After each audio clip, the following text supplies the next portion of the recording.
Olá galera, me chamo Enzo e eu sou o apresentador do nosso programa ICPod, onde eu vou entrevistar estudantes da UNB, da Faculdade de Direito, e perguntar para eles sobre o papel do judiciário na democracia brasileira. Afinal, o ativismo judiciário é uma proteção à nossa democracia ou está passando dos limites? Vamos começar então, galera, pelo nosso CA de Direito, procurar algum estudante aqui para fazer as nossas perguntas. Boa tarde. Pode se apresentar. Me chamo Felipe. Felipe, o que você acha sobre o ativismo judicial no Brasil? Você acha positivo ou que eles estão passando os limites, entrando em área que não era para eles entrarem, desbalanceando os poderes? Uma questão muito difícil, mas para mim ativismo judicial é quando o judiciário vai além da simples aplicação e assume um papel mais ativo nas decisões, normalmente suprimindo omissões de outros poderes, sabe? Então, na minha visão, esse ativismo é bom para a democracia. Ele é uma forma de defesa, mais uma forma de defesa da democracia. Tem dois filósofos teóricos que falam muito sobre isso, que é Arantes e Moreira. E como eles mostram, o judiciário brasileiro se fortaleceu muito como um mecanismo de controle horizontal após a Constituição de 1988, especialmente contra outros poderes falhos. E a gente tem vários casos que demonstram isso. A gente viu sobre a decisão da união homoafetiva, que o legislativo tinha se omitido e o judiciário foi lá e resolveu. A gente viu sobre as cotas raciais, sobre os direitos indígenas. A gente viu também no caso do Alexandre de Moraes com a Elon Musk. Então, para mim, o judiciário protegeu direitos que estavam sendo ignorados. Isso é uma forma de concretizar aquilo que Bob dizia, que ele chama de garantia liberal de direitos fundamentais, mesmo quando o legislativo se omite. Então, para mim, é uma defesa da democracia, sim. Para mim, é muito importante. Felipe, gostei muito da sua argumentação e você concordaria em participar de um debate com outros estudantes que têm uma opinião divergente à sua? Pode ser, eu estava dando uma estudada aqui no curso de Direito Comercial, mas a gente pode dar uma debatida assim. Muito obrigado, Felipe. Galera, estamos aqui no meio da Faculdade de Direito. Opa, irmão. Tudo bom? Prazer. Bem? Prazer, tudo bem? Me chamo Pedro. Tudo bom? Me chamo Enzo. Eu estou apresentando aqui um trabalho, uma pesquisa.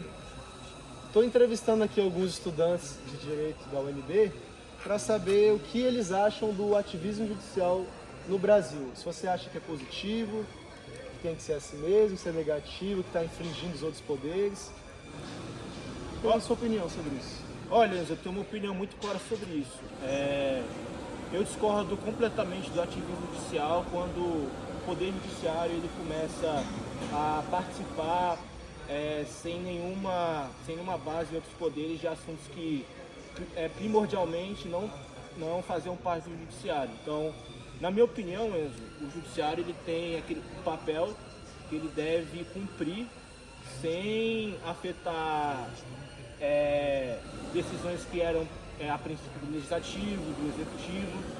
E quando o Poder Judiciário ele começa a ser muito ativo na sociedade, sem um consenso popular, existe um teórico na ciência política, que é Arantes e Moreira, que ele fala que começa a aparecer um fenômeno chamado judicialização da política, que o Poder Judiciário ele se fortalece muito mais em detrimento do enfraquecimento do Legislativo e do Executivo.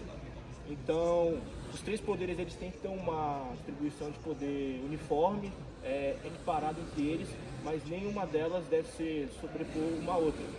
E também tem uma frase, um pensamento da Hannah Arendt, que é outra teórica da ciência política, que ela fala quando você cria uma forma de dominação sem consenso, como o judiciário ele está atuando muito fortemente na sociedade, sem nenhum consenso popular, sem o auxílio dos poderes, o judiciário ele começa a ter uma dominação institucional, e essa dominação, muitas vezes, ela na minha opinião, ela é autoritária. Então eu acho que o ativismo judicial ele é errado e tem que ser combatido. Muito obrigado. Mais tarde você concordaria em participar de um debate com outros estudantes que têm um posicionamento divergente ao seu? Opa, claro. Sou muito bem-vindo a essa disputa de ideias. Eu quero muito provar que meu ponto de vista está certo contra eles. Muito obrigado. Galera, vamos atrás aqui do nosso terceiro entrevistado. Boa tarde, tudo bom? Me chamo Enzo. gostaria que o senhor se apresentasse e fizesse parte da nossa pesquisa respondendo a pergunta: o ativismo judicial, ele é prejudicial à democracia ou ele é uma proteção? Sou Gabriel e eu acredito em algo mais intermediário entre isso. Não acho que seja algo tão oposto. E como o Bob nos ensinou, né, o liberalismo e a democracia não são a mesma coisa. Então é importante realmente que haja essa mediação com o judiciário protegendo o indivíduo e esse liberalismo, né? Mas o legislativo precisa indicar a vontade da maioria, protegendo essa democracia em geral. Então, por mais que seja difícil encontrar um mediador entre esses dois princípios, é algo muito importante, e inclusive também que haja esse ativismo judicial, mas de maneira moderada, a fim de ter um judiciário relativamente forte, mas não mandando, não fazendo isso como regra, esse ativismo. Sempre protegendo e não violando os três poderes. Exatamente. O senhor concordaria em participar do nosso debate com outros estudantes que têm opiniões divergentes? Com certeza. Muito obrigado. Bora. Galera, estou aqui com nossos 3 entrevistados reunidos e eu gostaria de começar perguntando para o Pedro sobre a governabilidade. Você acha que o papel, a influência do judiciário está atrapalhando o governo? Pô, com certeza, Enzo. Como eu falei anteriormente, quando o judiciário ele atua em setores da sociedade que era exclusivo do legislativo ou do executivo, o judiciário tira a autonomia dos outros poderes, então eu acredito que atrapalha a governabilidade, atrapalha a estrutura de poder do Brasil. E à luz do pensamento do Schmitt, o Schmitt fala que a política é uma disputa legítima. E quando o judiciário ele tem mais protagonismo que os poderes executivo e legislativo, ele acaba fazendo a política ser uma disputa, ao invés de um conflito legítimo em que as 3 partes do espectro político têm iguais poderes. Então eu discordo totalmente se a atividade judicial é prejudicial. Pô, Pedro, eu discordo totalmente da sua opinião. É que não dá para fingir que o judiciário sempre funciona bem, que o legislativo sempre funciona bem. Tem vários casos que o legislativo se omite e o judiciário tem que salvar, como o caso da homofobia. E eu, inclusive, estou lendo aqui um livro da Arendt, e a Arendt diz que o poder nasce do agir coletivo com base no consenso. Então, quando o legislativo está paralisado, o judiciário pode agir como o único salvador da Constituição, e que também é fruto de um pacto. Então, é uma forma de manter o mínimo de coesão jurídica, eu acho, na minha opinião, jurídica e democrática, mesmo sem consenso político momentâneo. Para fechar aqui a nossa troca de conhecimento, queria ouvir de vocês. Hoje em dia, o judiciário está mais ameaçando a democracia ou ele está realmente protegendo a democracia de inimigos externos? Depende.